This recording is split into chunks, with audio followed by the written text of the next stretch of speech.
इय्याक नअबुदु व इय्याक नस्तईन। आज से 35 साल पहले मैंने फ़ैसला किया शौकत हारम कैंसर हॉस्पिटल बनाने का। और वो क्यों फ़ैसला किया कि अपने घर में कैंसर की तकलीफ़ देखी और फिर देखा कि कैंसर का कितना महंगा इलाज है, और फिर ये देखा कि पाकिस्तान में कोई स्पेशलाइज्ड कैंसर हॉस्पिटल भी नहीं, और ये रियलाइज़ किया कि एक आम आदमी अगर हॉस्पिटल होता भी तो उसके पास कभी इतना पैसा नहीं होना था कैंसर का महंगा इलाज करवाने के लिए। तो ये वजह थी कि पूरी अगले 10 साल मैंने स्ट्रगल की हॉस्पिटल खोलने की। और हॉस्पिटल खोलने का मकसद कि एक ऐसा हॉस्पिटल हो जिस घर में कैंसर की तकलीफ़ हो वो उस हॉस्पिटल में जा सकें और उनको ये फ़िक्र ना हो कि हमारे पास कैंसर के महंगे इलाज के पैसे नहीं हैं। तो ये वजह थी। और जब कैंसर हॉस्पिटल खुला आज से 25 साल पहले, तो मुझे उसकी सबसे बड़ी खुशी ये थी, वो बेचारे लोग जो कभी सोच भी नहीं सकते थे कैंसर का इलाज करवाने के लिए, वो उस हॉस्पिटल में आज भी आते हैं और उनका इलाज मुफ्त होता है और उनको मुकम्मल तौर पे एक वो ट्रीटमेंट मिलती है जो एक तरफ पैसे वाले को ट्रीटमेंट मिल रही होती है और एक तरफ मुफ्त इलाज पे उनको ट्रीटमेंट मिल रही। कोई डॉक्टर्स नर्सेज फ़र्क नहीं करते इंसानों के अंदर, एक ही तरह का इलाज मिलता है। तो मैं ये सोचता था तब कि कभी अल्लाह ने मौका दिया तो पाकिस्तान में एक ऐसा हम सिस्टम लेके आएंगे कि गरीब घराने के अंदर अगर कोई बीमारी होती है और उनके पास पैसे नहीं होते तो उनको फिर ये फ़िक्र नहीं होनी चाहिए कि एक तरफ तकलीफ़ है कि घर में बीमारी है और दूसरी तरफ फिर और बेबसी है कि पैसा ही नहीं है उस बीमारी का इलाज करवाने के लिए। तो ये हमारी तब जब मैं पॉलिटिक्स में आया मैंने कहा कि अल्लाह एक दिन मुझे मौका देगा तो मैं ये सबसे पहले चीज़ करूँगा। और मैं जिन जिन घरों के अंदर इस तरह के वाक़या हो चुके हैं कि घर में बीमारी और पैसे नहीं हैं, वो सब जानते हैं कि मैं क्या बात कह रहा हूँ। उससे बड़ी एक घर में बेबसी का आलम नहीं होता। और कैंसर के और जितना महंगा इलाज होता है वो बेचारे लोग अपना सब कुछ बेच बैठते हैं, मकरूज़ हो जाते हैं, कर्ज़े चढ़ जाते हैं घर के ऊपर।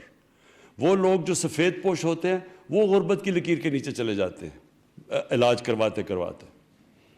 तो ये आज जो हम आज़ाद कश्मीर, आज़ाद जम्मू और कश्मीर के लिए लॉन्च कर रहे हैं हेल्थ कार्ड, मुझे आज इसकी बहुत खुशी है कि 12 लाख ख़ानदानों को एक हेल्थ इंश्योरेंस मिलेगी और कोई भी उनको किसी भी कितने 40 अस्पताल कितने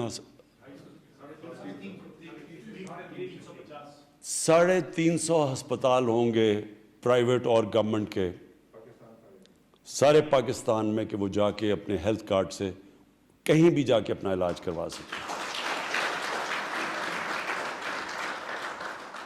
और ये भी मुझे बड़ी खुशी है, ये सबसे पहले पख्तूनख्वा में हम जब हमारी हुकूमत थी पिछले दौर में तो उधर से हमने शुरू किया। तब भी बड़े लोग कहते थे कि ये हो नहीं सकता। तो पख्तूनख्वा ने अब फ़ैसला किया है कि सब मुकम्मल तौर पे हर पख्तूनख्वा के शहरी को हेल्थ कार्ड मिलेगा, यानी कि हर शहरी के पास हेल्थ इंश्योरेंस होगी। पंजाब में 60 लाख ख़ानदानों ने को पंजाब गवर्नमेंट अब तक दे चुकी है हेल्थ कार्ड, और उनकी भी कोशिश है कि 2021 के आखिर तक हर ख़ानदान के पास हेल्थ कार्ड होगा।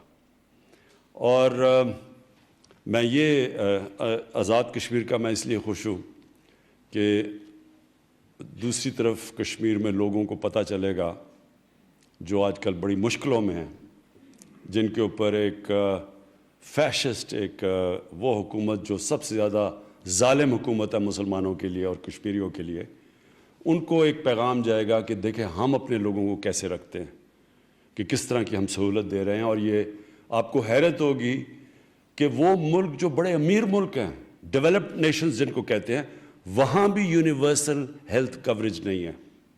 جو آج ہم پاکستان کرنے جا رہے ہیں وہ ادھر ان ملکوں میں بھی نہیں ہے جن کی پر کیپٹا انکم ہمارے سے بہت زیادہ ہے۔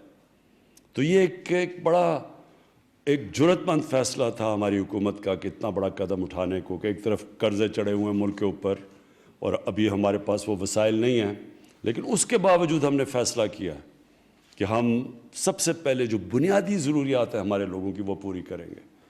اور جب میں مدینہ کی ریاست کی بات کرتا ہوں تو یہ ہم نے یہ کدھر سے لیا، یہ سوچ کدھر سے آئی؟ یہ نبی صلی اللہ علیہ وسلم سے سوچ آئی۔ جب انہوں نے مدینہ کی ریاست گئے تو وہاں بھی بہت برے حالات تھے، ان کے پاس وسائل نہیں تھے اس وقت، لیکن تب انہوں نے فیصلہ کیا کہ دنیا کی تاریخ کی پہلی فلاحی ریاست قائم کرنے کا۔ تو لوگ کہتے ہیں کہ جی پہلے پیسے آئیں گے پھر فلاحی ریاست بنے گی۔ انہوں نے ثابت کیا کہ پہلے فلاحی ریاست بنتی ہے اور پھر پیسہ آتا ہے، یعنی کہ اللہ کی برکت آتی ہے جب آپ ایک دکھی انسانیت یا غریب لوگوں کی جب مدد کرتے ہیں، اوپر والا غریب کی دعا سنتا ہے اور پھر وہ خوشحالی لے کے آتا ہے۔ اور اگر آج آپ نے دیکھنی ہے خوشحالی، یعنی جو میں نے ساری دنیا میں پھرا ہوں، سب سے خوشحال جگہیں اسکینڈینیوین ملک ہیں۔ جو اسکینڈینیوین ریپبلک، یہ جو 3 ملک ہیں، ڈنمارک، سویڈن اور ناروے، آپ کو حیران ہوں گے دیکھ کے کہ وہاں کس طرح کی یعنی کیسی ایک فلاحی ریاست کام کرتی ہے۔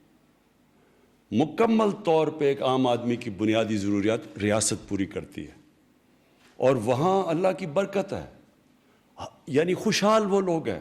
وسائل پاکستان میں اور دنیا میں بہت زیادہ ہے ان سے، لیکن خوشحالی وہاں زیادہ ہے۔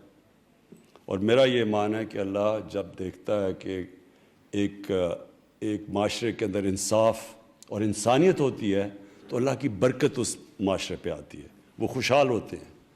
اور انشاءاللہ ہماری یہی کوشش ہے کہ جب لوگ کہتے ہیں نا جی کہ میں پہلے کہتے جی ایشین ٹائیگر بنا دوں گا تو پتہ نہیں لاہور کو پیرس بنا دوں گا، ہماری کوشش ہے پاکستان کو فلاحی ریاست بنانے کا۔ اور جب فلاحی ریاست بنے گی ہم ادھر چلے جائیں گے جو ہمارے فاؤنڈنگ فادرز تھے، جو آبجیکٹیو ریزولوشن تھی پاکستان کی، وہ آج سے جب پاکستان بنا تھا آبجیکٹیو ریزولوشن میں لکھا تھا کہ پاکستان نے ایک اسلامی فلاحی ریاست بنی تھی۔ ہم اس سے دور چلے اور اب ہماری کوشش ہے کہ واپس جو ہمارا مقصد تھا اس ملک کو بنانے کا، اس مقصد کے اوپر واپس آئیں، اور آج یہ بہت بڑا قدم ہم نے اٹھایا اس طرف۔ بہت بہت شکریہ۔